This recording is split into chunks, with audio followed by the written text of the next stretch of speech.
बात है 1896 की। आज हम बात करते हैं रेडियो एक्टिविटी की खोज की, जिसका क्रेडिट जाता है हेनरी बैकुरेल को, जो कि एक फ्रांस के वैज्ञानिक थे। उन्हें आदत थी ओर्स की और मिनरल्स की स्टडी करने की। तो एक वो ओर था यूरेनियम का, जिसका नाम था पोटेशियम यूरेमाइल सल्फेट। फॉर्मूला है इसका K2UO2SO4 का होल ट्वाइस डॉट 2H2O, जो कि एक डबल सॉल्ट है। तो इसकी स्टडी कर रहे थे। उन्होंने अचानक ओर को रख दिया एक फोटोग्राफिक फिल्म पर, जो ब्लैक पेपर में रैप करी हुई थी। उस फोटोग्राफिक फिल्म को जब उन्होंने अंधेरे में डेवलप किया, तो उसके ऊपर ओर की प्रिंटिंग बनी हुई थी। ये ऐसा पॉसिबल केवल तब हो सकता था जब कोई एनर्जी वेव उसके अंदर एंटर कर जाए।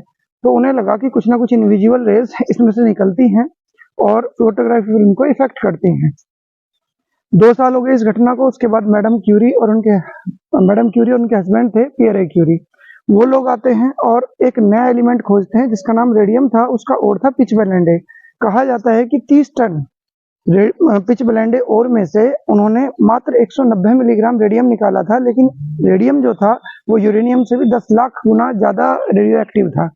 तो रेडियो एक्टिव वर्ड इसलिए आया क्योंकि कुछ सैंपल ऐसे मिलने लगे थे नेचर में जिनकी एनर्जी अभी लॉस नहीं हुई थी, जिनका न्यूक्लियस अभी अनस्टेबल था, तो वो रेडिएशन के लिए एक्टिव थे। यहाँ से रेडियो एक्टिव वर्ड बना। इन रेज को रेडियो एक्टिव रेज या बैकुरेल रेज कहा गया। इसके लिए रेडियम की खोज के लिए मैडम क्यूरी और उनके हस्बैंड पियरे क्यूरी को 1903 का नोबेल प्राइज दिया गया। अब बारी आती है रदरफोर्ड की।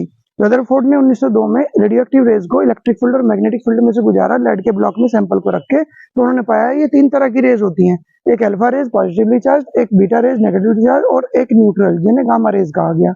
इसके बाद अल्बर्ट आइंस्टाइन आते हैं 1905 में, और वो देते हैं अपना energy mass equivalence relation, delta E equal to delta m into c square, और बताते हैं कि मात्र 1 ग्राम यूरेनियम को अगर आप जलाते हो या 1 ग्राम सब्सटेंस को पूरी तरह से एनर्जी में कन्वर्ट करते हो, तो 70 किलोमीटर पर आवर की स्पीड से चलने वाली ट्रेन लगभग 10 साल तक लगातार चलाई जा सकती है बिना रुके। ये पावर है मास को पूरी तरह से एनर्जी में कन्वर्ट करने की, यानी कि न्यूक्लियर एनर्जी की।